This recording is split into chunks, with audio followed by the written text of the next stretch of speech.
Kimota. Nothing. Kimota. Nothing. No? Okay, I hope this doesn't work.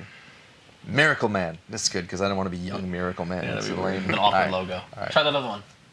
Shazam. iFanboy is brought to you by GoDaddy.com and Netflix.com.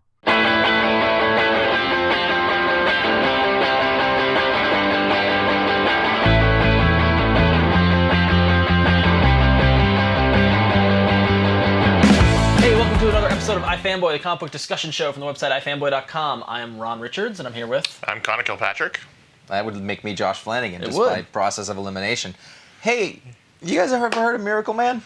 I've heard echoes and cons Yeah. of it. Or, Yeah. The Talk around the lowdown bar scene that I hit. Is, The comic that got... In Brooklyn, they're really all about... The comic that got away. Yeah, okay. So we're going to talk about Miracleman.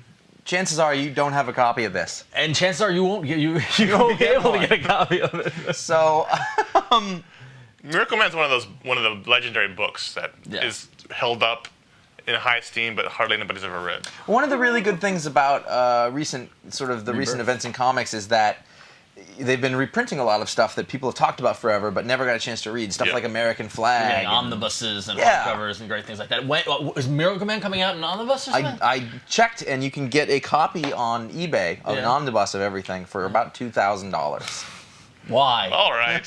Miracleman started by a guy named Mick Anglo in the UK in the 50s. Fascinating story. Well, basically, it is a ripoff. Well, what happened was that there was a publisher, L. Miller and Sons, in the UK, who was reprinting the old Fawcett comics, which were all Captain Marvel, Shazam, all Marvel Family, all that kind of stuff. They didn't seem to have permission. No, they did. They Oh. did. But then under legal pressure from DC, because Captain Marvel was too similar to Superman, Right. Fawcett shut down in 1954, and so. What would happen was that Fawcett would publish the comic, they'd send it over to the UK, they'd reprint it, they'd Right. pay, and then the comic stopped coming. Yeah. And so the L. Miller's decided, he's like, well, I'm making good money selling these comics, I don't want to stop it, so he called this Mick guy and says, what if we kind of made it a little different? But they didn't really make it very good. So they made a character called MARVELMAN, and instead of being big and bulky and black hair with a cape, he was kind of thin and lanky and blonde with a crew cut, and There was Kid Marvel Man and Young Marvel Man. Yep. And he recreated the Marvel family. But still the same. Yeah. They say a code word. There's a scientist. They say Kimota, which is supposed to be atomic backwards, Yep. and that's what changes him into Marvel Man. And the Kid Marvel Man and Young Marvel Man say Marvel Man, and that changes them into their thing. And then the Doctor Gargunza instead of Dr. Zavanna. And I mean, it worked for 10 years. I mean, they published until 63 of these comics. So cut forward, and a young clean-cut sprout named Alan Moore comes along. That's not true at all. No. And he reimagines. This is one of the first examples of the postmodern comic book where you take something that had come before and it's basically the exact same formula that he applied to Watchmen by taking the Charlton characters. It's after reading it's interesting. It makes sense that Watchmen was something that he did next. Yes. Yeah, so it's a more fully formed idea of what he did here. Although this is fairly fully formed, it's just a slightly different direction. Okay, so take us to 1982, and he is doing these stories with called MARVELMAN. Later, it was changed to Miracleman because of pressure from Marvel. And they were they're published in Warrior, which was a kind of comics magazine anthology. And so they were published in small, like 6-8 page chunks. Yeah. And when you read the first issues, you can find that. And it was still called MARVELMAN, and basically he reimagined it. It's now 1982, and this guy Mike Moran is living his life. He's married to his woman Liz, and then he's having these headaches. He's at a protest, and for some reason he says Kimota, and he turns into MARVELMAN again, burning somebody alive. Yeah, exactly, and that starts the whole story off from there. And when you first open up the first issue, like, it looks like one of the old Mick Anglo comics, and I'm like, what the hell am I looking at? Yeah. So these are all. He does all those in Warrior. Warrior folds in 1985. Eclipse Comics in California starts to reprint those issues. They recolor them. They change it to Miracleman because Marvel doesn't want them to do under pressure from Marvel Comics. And which is ironic. That is the first 6 issues. Yeah. And after that, they keep going until eventually Moore is done with his story at issue 16. Yep. A little while later, Neil Gaiman takes over, and he makes the issue 24. And then Eclipse folds. The story doesn't get finished. Even though 25 is done. 25's art has been done. Yep. It exists. There are pages out there. I wonder where it is. It's never been lettered or colored. Let's find out. Let's do a show where we search for Let's do a 25. little, Search for 25. little detective work. Yeah. I'm sure Neil Gaiman knows. Mark Buckingham drew them. I'm sure he knows. And he's around. I have his email address. We can get to him. Anyway, and then what follows is the most stunning rights controversy in the history of modern comic books, I would say, other than Superboy. All I gotta say is that any sort of, if you think, Miracleman, Marvelman, British comic, Captain Marvel, Fawcett Comics, DC Comics, Marvel Comics, Alan Moore, Neil Gaiman, and if you look at the legal document and somehow Todd McFarlane's in there, it's Everybody who's amazing. ever touched these books claims ownership of the characters and the rights. Including Mick Anglo, who says he never sold them in the first place.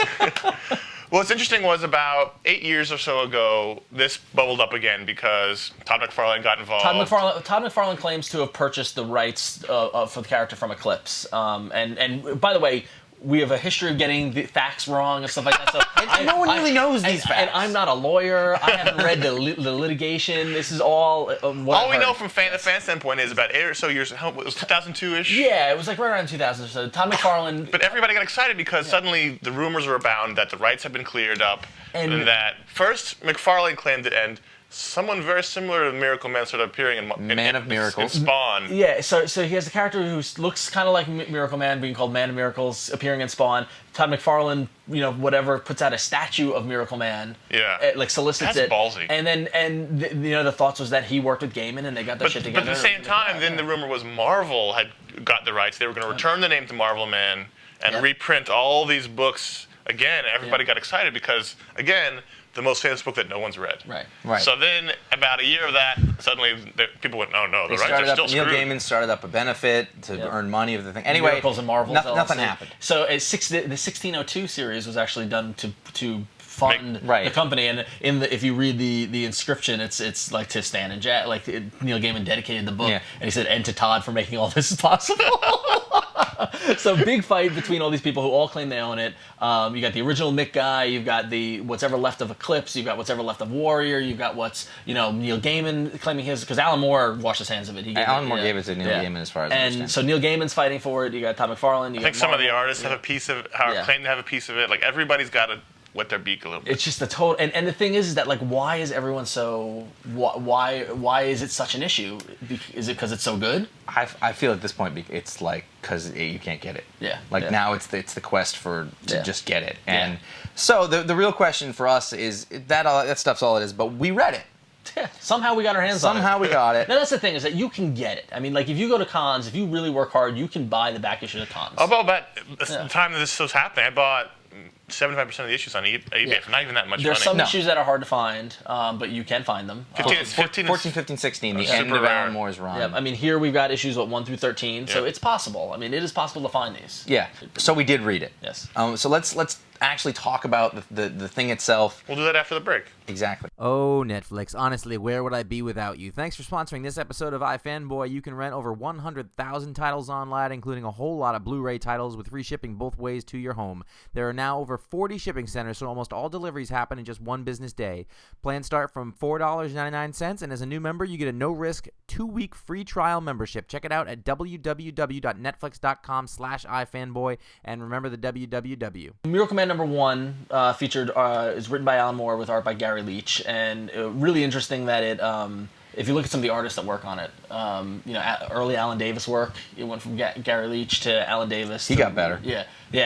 No, but you can still see the beginnings. No, of you Alan Davis' can. work. It's really interesting to watch a lot of these guys where they started. Right. Even Alan Moore. All these people are in their nascent stage of their career, so it's very interesting to see the early work by these people. So if we get into the story, we mentioned how Mike Moran discovers that he's actually Miracleman, and it all starts coming flooding back to him. And before I ever read this, when I was like a teenager, I remember I was in the comic book store where somebody was telling me the story of Miracleman and stuff like that. Like, oh, you'll never get to read it, but I'll let you. And we're gonna spoil things just so you know, in case you ever read it. So we're spoiling it. One guy goes, "You'll never read it, but I'll let you know. The villain is his sidekick. It's Kid Miracleman." Yeah. And I was just like, oh, okay. Which is in the second issue. It's Well, not. that's my point of my story. Then I finally got my hands on it, and I knew what the reveal was, and it gets revealed like in the second issue. And I was like, oh, that was quick. I was just like, because I thought it was going to be a long drawn out thing, and That's it not just it's about. Right, It's not a mystery. But what I thought was funny was that the point that was told to me was revealing who the villain was, and instantaneously That was just some moron in a comic store. Right, I know, but it was a very funny introduction to it. So that was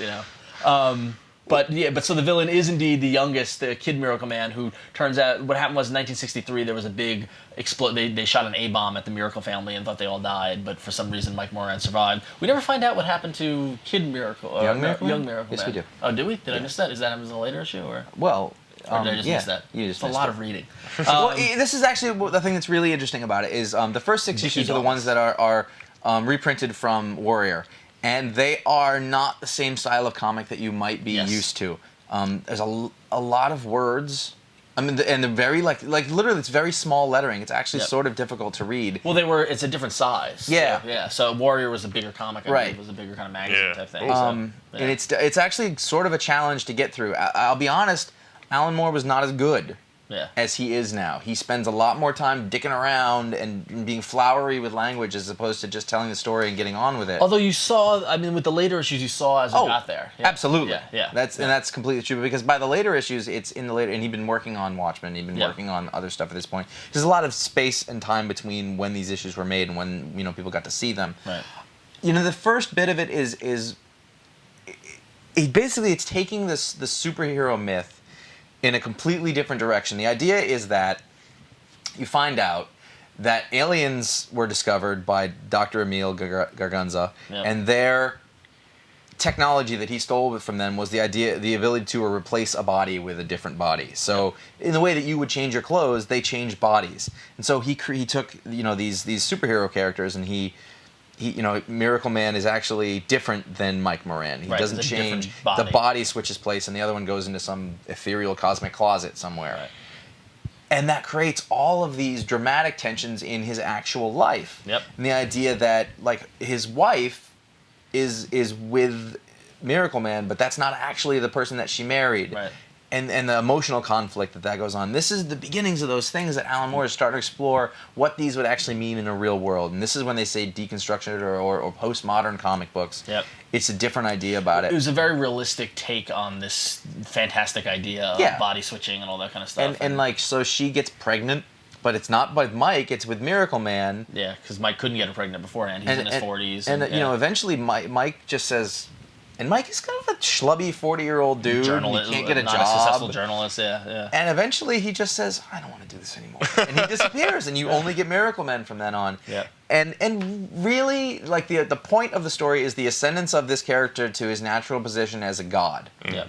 But that's jumping ahead though, because if you look at the early issues, my reading of it was that I read the whole Alan Moore run. I read a couple of the Neil Gaiman issues, and I really enjoyed the early part of it much more than the later part of it. Yes. And we haven't talked about what the later part of it is, but that'll make sense. The early part of it was Mike Moran discovering that he's Miracleman, finding out how he became Miracleman, why he became Miracleman, the idea that Dr. Gargunza basically programmed him in the kids' minds to make them think that they were superheroes, came up with a cockamamie story of this guy bestowed powers on him when he says the secret word Kimota, and all that. Intimating that all of the 50s and 60s stories that they happened were all just in their minds. Exactly, which I thought was fascinating, a great take on it, and I thought that was, I really enjoyed that. Then, Miracleman knocks up Mike's wife, and I like that tension and all that kind of stuff, and then it just starts to get Alan Moore weird from there. See, now the difference is, for me, I found the first 6 to be actually very difficult to read. Yeah. I wasn't really enjoying them all that much. There's interesting ideas and things, but it was kind of difficult to wade through. And then, basically, in the background, by the way, because you mentioned Kid Miracleman, in the time he got out, I guess somehow, and he has been using his powers to build a corporate empire. He never switched back to the kid. Right. After the atomic bomb destruction in 1963, he found himself as still as Kid Miracleman with his powers, but no identity. So he's like, all right, I'm going to start from scratch, and he builds this. And as he can do everything he wants, but he still had the basic conscience of a child. Yep. He turned into an evil person because he was only about the id, about what I want now. And when he finds out that Miracleman is back, his only solution is to kill him. Right. So they put. He gets into, the kid finally says Miracleman, switches them back, and then he gets put into state care, where he's constantly tormented and always has the temptation of saying Miracleman and The turning guys into inside Kid his head Miracleman. saying, "Just say it, just say it." Right, we right. can, we can make them pay. You So know? then, the thing is, eventually he's finally going to get out, and when he does, he kills 40,000 people and destroys London in the most graphic things I maybe have ever seen in a superhero comic book. Well, aside Wait, we're going to get there. We're going to talk about issue number 9. But yeah, no. So that disaster kind of launches this second part of the story, which involves Miracle Man and then Miracle Woman or Miracle. You find Girl. out there's a Miracle Woman. Yeah, and they basically decide to remake Earth society with the help of some aliens and make Rebuild utopia right. and get rid of money and get rid of crime and get rid of. I liked that part. Yeah, I mean, I liked it, but that's when it got very Alan Yeah, Moore. to me, I'm with Ron. The first storyline is the one I enjoyed the most with the kid Miracleman stuff. After that, it gets a little wonky. Yeah, and plus also like I liked Mike and I liked his wife and she went nuts after the baby and and so like I felt as if like they did this great stuff and then just kind of all broke it down and then. See, to me, the first bit of it felt But very. it is deconstructionist. It felt very typical. Well, yeah, but And- good. Good typical. And also a revolution. You got to look at the time. 82. This is Revolutionary, yeah, revolutionary. exactly. Sure, it might have been, but I love the idea of taking all of this to its logical conclusion. If there is a Superman, what would actually happen? Yeah. And they decide, you know what? As opposed to Superman, who says we have to let them do the thing, he says, let's fix this shit. Right. And that's what he does. Yeah, I love that. There's a point where they're presenting their plan to the Prime Minister, and they're saying how first we need to abolish money, and because it's the root of all evil, yada yada. And Margaret Thatcher was the Prime Minister at the time. Says, "Oh, that's impossible. Da, da, da. We won't allow it." And it's just a shot of Miracleman going, "Allow?" Yeah. And like he puts her in her place. He becomes a fascist. Yeah, exactly. It becomes a fascist government, which is very different than the people who we call fascists now in our government. Anyway, and I really like that stuff because that's when you're really world building. You're saying, well, let's do something else. Let's figure out how it works, how the world works with this. There's no money left. There's no problems with food or pollution or any of those things. Yeah. But there are still problems, and how is that done? Now, one of the things I found very interesting is that the artists on these. You start off and you got Garry Leach doing the first two, who I actually liked that stuff a lot. Yes. It's very nice. Then Alan Moore does the next four. Alan Davis. Well, Alan Moore still did. I was not he wrong. does, Alan Davis. And I didn't really like his stuff as much. I love Alan Davis, and so I loved it. It was great. And that's fine. After that, you get a guy named Chuck Beckum. A little research will tell you that this guy, Chuck Beckum, who really it's the weakest art in the whole thing, somebody you might know is Chuck Austin. Same guy. That's him? Yep. Oh, wow. So Chuck Austin did the freaking art. Yeah. That's weird. Isn't it? And it's quite clear that it's not up to snuff of the rest of it. Rick Veitch did the birth. Right. Rick Veitch shows up for issue number 9. Yeah. He shouldn't have done the art. No, he shouldn't have done anything in comics. I'm sorry. Do you think he knows? He doesn't work in comics anymore. Wait, do you think he knows about us? I kind of doubt that. Okay, yeah. Don't tell Severely. him. He has a real career. Issue number 9 is the Birth issue. That's what it's called, Birth. And there's a little warning on the top, and you're not really prepared for it. Well, yeah, so when I pulled up this issue and the warning... Attention parents, contain graphic scenes of childbirth. Alan Moore said, hey, what if we just do a book about a baby being born? And he's not kidding. So Mike's wife Liz is pregnant with Miracleman's baby, and they're in trouble, and they're on the run, and and they end up... They've just dealt with Gargunza, and everything seems to be safe for the time being. Right. But they're escaping from the compound, and she starts to go into labor. Right, and then what proceeds is a very graphic depiction of the birth of the baby. Yowza. Yeah. And it really surprises you because it comes from out of nowhere. Yeah. Yeah, the crowning. Yeah. Yeah. So Yeah. Good miracle of life. I know it is. Again, though, it's really interesting because if you think about what Alan Moore's career became later, you remember the first time that you read From Hell? Yeah. And all of a sudden, stuff gets really graphic, and you're like, "Where did this come from? It's came right from there." here. Yeah. And then like later, he does Lost Girls. Like there's an arc to this guy's career where he's continually pushing what can be done with comic books and what's acceptable about it. So Rick Veitch comes on, and his artwork is like a billion times better. And then after that, Jon Tottleben comes on, and Jon Tottleben you will know if you've ever read Alan Moore's Swamp Thing. Yes. Yep. And it's very, out there. It's very It's evocative art. gorgeous. Yeah. That artwork is stunning and Very fantasy, very like the issue with Miracleman dancing in the border. Yeah. Like they start playing with the layouts more, and and it gets to be very ethereal more and very 2-page spreads. Yeah, and it's a lot more philosophical as opposed to actiony stuff. Yeah. And so basically the story ends is that Miracleman and Miraclewoman are the gods. the gods. They're the king and queen of the world. And they're making everything better. They have a giant 4-mile high pyramid that they've set up outside of London. And the world is a utopia. So it could be said that it would end at 16, like that. It could. You could read through 16 and stop there, but that is not where it stopped, and we'll finish up after this. iFanboy is brought to you by GoDaddy.com. Web hosting from GoDaddy includes 99.9% uptime, 24/7 support, and free access to Hosting Connection, the place to install over 30 free applications sure to help you get the most from your hosting plan and website. If you want to make an impact online, GoDaddy.com has what you need. .com names starting as low as $1.99, plus world-class hosting, fast and easy website builders, and much more. Make sure to check out revision3.com/GoDaddy for all of iFanboy's GoDaddy deals and codes. After Alan Moore was done with it, he pushed a young writer named Neil Gaiman came along, and he said, "Why don't you take this?" And here's the rights, and good luck with all that later on. Yeah, I'm out. wash my hands for that. Good luck with that. Good luck with all that. Apparently, the magician Moore saw the writing on the wall. I think, and he divined it. He's like, "Ooh, I don't want to be part of that." So Neil Gaiman takes over from a period after this fascist utopia is set up. And he's planning to do a series of 3 books, the Golden Age, the Silver Age, and the Dark Age. He didn't make it. Him and Mark Buckingham did the majority of the art. Mark Buckingham, most of you will know from drawing Fables. Yep. It's a completely different style, but the same guy's there. The storytelling is there. And it's a very different book from what Alan Moore was doing. I've read most of these Alan Moore ones. I've read only maybe one or so. What is Gaiman's story about? Because it ends. The arc ends. What is the story about then? Well, the idea being that the 3 ages. The Golden Age is like right after they've taken over. How does this affect the people who live in the world? Mm-hmm. There's one issue about a pilgrimage to the top of the pyramid that people make so that they can That's ask the one that lost me. Yeah, that they can ask Miracleman for a favor. And it's very